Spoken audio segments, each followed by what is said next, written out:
사랑합니다. 이제 4월 마지막 날이고 내일이면 이제 5월이 시작이 됩니다. 지난 한 달도 이끄신 하나님께서 또 다음 달도 우리를 친히 동행하시고 이끌어 주실 것을 믿습니다. 사실 이 말씀은 마태복음의 본문을 가지고 한 2달 전쯤 제가 나누었던 말씀입니다. 그래도 순서 따라 이 본문을 다시 나누게 되었습니다.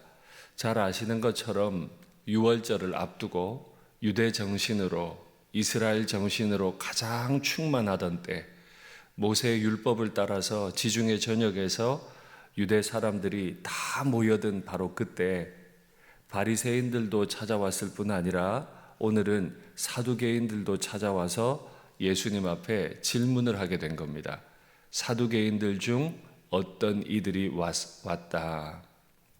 유대 정신으로 가장 충만한 때에 유대 정신의 가장 정점에 있는 사두개인들이 와서 예수님께 질문한 내용은 형님이 아이 없이 죽었습니다. 그러면 유대법에 따라 그 둘째가 형수님에게로 들어가서 형수님에게 아들을 낳아주는 게 법입니다. 그 법을 따라 둘째도 셋째도 들어갔는데 결국 7과 결혼을 해서 함께 사는 동안에 단 하나의 아들도 얻지 못했습니다. 나중에 죽어 천국 가면 7명의 남자 중 누가 그 형수님의 아내가 되겠습니까? 하는 질문이었습니다. 부활을 믿는 것 아니지요. 부활을 언급하고는 있는데 그들의 마음에 부활이 없다고 생각했기 때문에 율법을 인용해서 예수님을 넘어뜨리려 한 것이었습니다. 아마 그들은 가장 정확하게 예수님께 질문을 했는지도 모릅니다. 그들은 부활이 없다고 생각했기 때문에 율법을 억지로 끌어다가 부활이 없음을 증명하려 한 겁니다. 다른 깊이 있는 생각을 하기 전에 우리는 꼭 하나 염두에 두어야 합니다.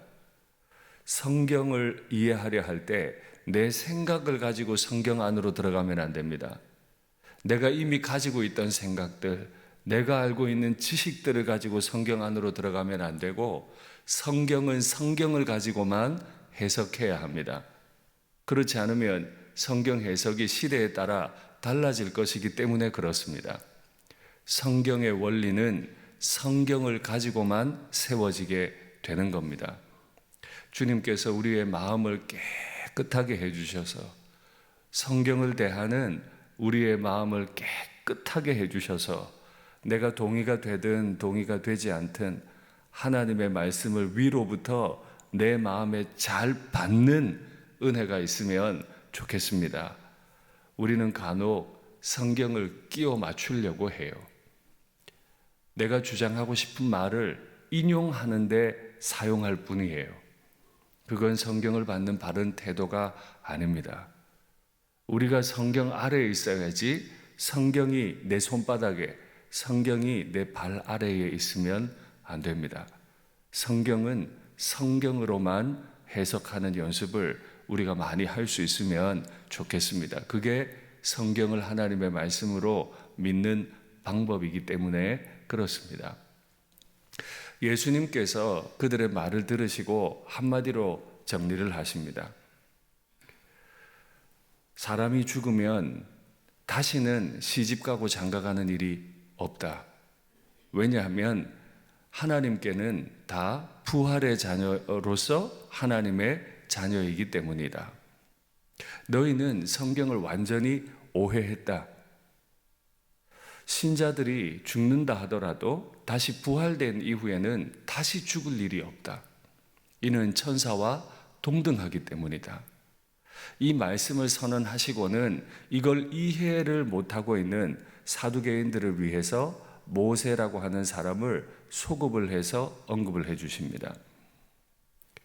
왜 부활의 사람은 다시 죽는 일이 없는지, 부활의 자녀로서 하나님의 자녀가 되었다는 건 무슨 의미인지 설명하십니다. 모세가 율법을 받은 때가 주전 15세기 일대였습니다. 아브라함은 주전 21세기 사람입니다. 아주 오래된 사람을 하나님이 언급해서 자신을 계시하시기를 나는 아브라함의 하나님이요 이삭의 하나님이요 야곱의 하나님이다. 이미 500년이 지난 사람입니다. 그들의 무덤이 어디 있는지도 알고 있습니다. 그런데 하나님은 모세에게 자신을 나타내시기를 나는 500년 전에 죽어버린 아브라함, 이삭, 야곱의 하나님이다 하며 주님께서는 말씀하셨습니다. 하나님에게는 모든 자가 살아있느니라. 이미 죽어 무덤 가운데 있는 자가 어떻게 하나님께 살아있는 자일 수 있죠? 죽었잖아요. 이건 말장난 아니에요? 아닙니다. 곧 따라 죽을 우리에게는 말장난입니다. 그러나 영원을 사시는 분께서 아브라함과 이삭과 야곱의 부활을 이루실 하나님에게 아브라함과 이삭과 야곱은 살아있는 게 맞습니다. 우리는 영원을 살지 못하기 때문에 나도 죽고 너도 죽어요. 그러나 영원을 사시는 하나님, 하나님을 믿는 사람들을 부활시켜서 하나님의 아들로 영원토록 함께 살아가실 그 하나님께는 모든 자가 살아있는 것임을 믿습니다. 그러면 이미 죽어 무덤에 있는 아브라함, 이삭과 야곱에게 야곱이 하나님에게 살아있다 하는 말의 뜻은 무엇입니까? 분명합니다. 그건 약속 가운데 살아있다는 뜻입니다. 하나님은 오래전에 아브라함과 약속하셨습니다. 그런데 아브라함의 후손들이 애굽의 노예로 있게 되었습니다. 들어가게 된 배경은 야곱이라는 사람의 아들들 때문이죠. 12아들들이 바로 그 애굽에 들어가서 고대 광실, 총리의 가족으로 살다가 노예로 전락하게 된 겁니다. 바로 그때 야곱이 죽은 줄 알았던 요셉을 만나러 가기를 두려워하던 때, 그때 하나님은 야곱에게 나타나셔서 말씀하십니다. 야곱아, 두려워하지 마라. 애굽으로 내려가라. 내가 너와 함께 갈 거다. 그리고 내가 너와 함께 반드시 이 땅으로 돌아올 것이다. 하나님은 아브라함에게 약속하셨고 야곱에게도 약속하셨습니다. 그런데 모세가 500년이 지나서 출애굽기를 기록할 때 사용한 내용을 보면 아브라함과 이삭과 야곱의 하나님이라. 하나님은 당신께서 영원을 사시면서 하신 약속, 아브라함에게 하신 약속, 야곱에게 하신 약속을 그대로 기억하셨던 겁니다. 그래서 500년이 지나서 모세 시대의 백성들이 너무 고통스러워서 하나님 앞에 살려달라고 울부짖을 때 하나님은 그들을 기억하셨습니다. 무엇을 기억하셨습니까? 아브라함과 세우신 약속을 기억하신 겁니다. 그리고 그들을 돌보시고 인도하셨다라고 기록합니다. 하나님은 영원을 사세요. 하나님은 우리가 태어날 때도 계셨고 우리가 자랄 때도 계셨고 어른이 된 지금도 계시고 인생의 슬픔이 있을 때도 하나님은 우리를 아셨고 인생의 즐거움이 있을 때도 하나님은 우리를 알고 계십니다. 하나님은 4월 한 달도 우리를 아셨고 다음 달에도 우리를 아실 것이고 우리가 더 이상 숨을 쉴 수 없는 호흡이 다 멎어가는 그때도 하나님은 우리를 알고 계십니다. 그리고 하나님의 자녀로 우리를 세워가실 줄 믿습니다. 신자, 성도가 된다는 뜻은 이 영원하신 하나님 앞에 우리가 영원토록 있음을 믿는 사람이 되었다 하는 뜻입니다.